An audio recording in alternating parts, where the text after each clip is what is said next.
If you'd like to bring a little more happiness in your life, this video might be what you're looking for. So, how do you bring happiness into your life? Well, if you follow my work, if you've been following my work at all, watching any of these videos, you'll know that I certainly have a lot of reasons and a lot of go-to thoughts and experiences that I could tap into to prove that happiness is not an option for me. My childhood was full of fear, self-loathing, mental abuse, physical abuse that escalated to sexual abuse by the age of 12.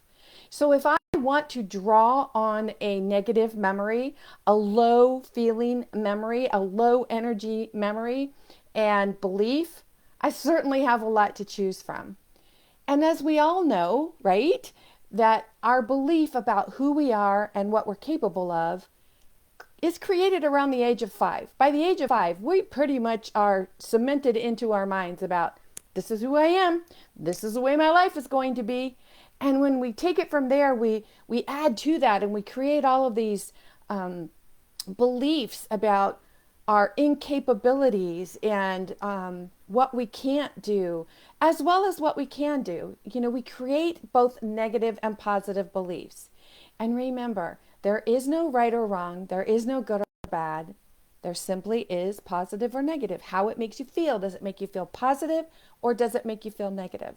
So if you have a lot of past experiences that are continuing to hijack your mind and create these low levels of self-esteem, self-confidence, self-image, self-love, self-worth, that tend to keep you from being happy, here's something that might be helpful to you because I'd like to share with you a little mind hack that that can bring more happiness into your life. So seriously, I mean, think Peter Pan. If you saw the movie, you know, right? What makes the kids fly? What makes the boys fly? They think happy thoughts. So think of flying like that experience of where you want to be. Oh my gosh, I want to feel happier. I want to have more abundance. I want to have more joy in my life. I want to have more loving relationships, more fulfilling relationships. So if that's what you want, you have to think happy thoughts. If that's how you want to fly in your life, you have to think happy thoughts. But here's the rub.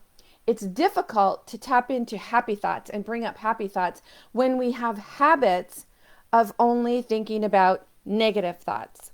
So if there are experiences in your past that are creating your habit of thought where you're not good enough, you're not smart enough, you're not educated enough, you're not knowledgeable enough, you're not in the right social circles, whatever it is that's hijacking your mind and creating those low levels of self, remember that's contrast. So what you want to do if you want to be happier is flip that around and do the opposite. Think the opposite. Now, hold on here because before you go, oh, Nancy, you know, I can't do that. You don't know me. You don't know my life. Remember, it's not a contest. We're not in this to say, oh, my life sucked more than your life, because that's not what it's about. It's about feeling your feelings and understanding that you created habits around your feelings and those created beliefs around those feelings as well. So your habits are just like brushing your teeth every day, right? Your habits are like taking a shower every day. Your habits are getting out of bed. Well, your habits are also eating healthy, right? Oops. Sometimes we don't eat healthy. It's the same thing. But if you're going to beat yourself up for not eating healthy, you're going to think negative thoughts. You're going to be unhappy. It's the same thing with if you're constantly going back to what makes you unhappy. What do you believe about yourself? What do you believe is unworthy? What do you believe is keeping you from being happy? So, what is your happy thought? For me, one of my happy thoughts is my brother's smile. Oh my gosh.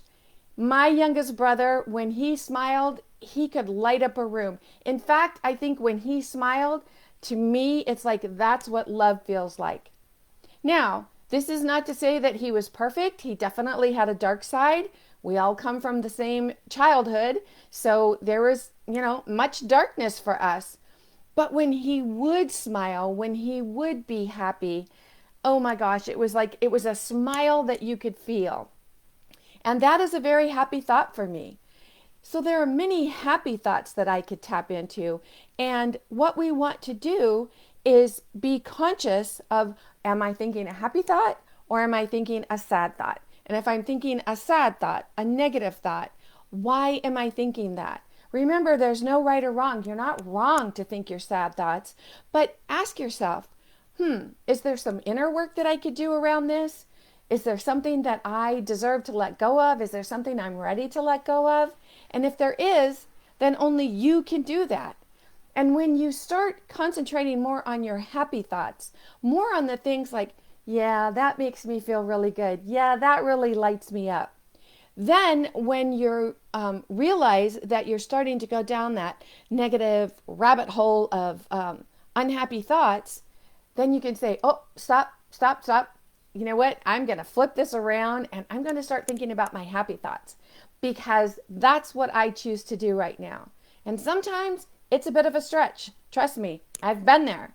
And I still, sometimes things can hijack me, like a certain experience will pop up or a song or something will come up into my mind and I'll go, oh. And when I find myself going back down, I'm like, oh, wait a minute. No, this is not where I want to live. And I go to my affirmations. I go to my happy thoughts. I go to the things that make me happy.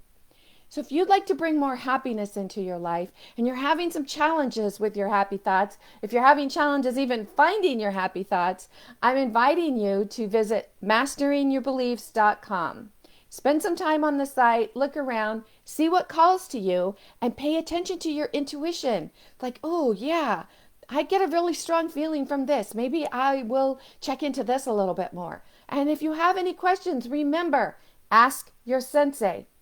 In the meantime, this is Nancy Muller, the one and only Life Sensei, saying ciao for now.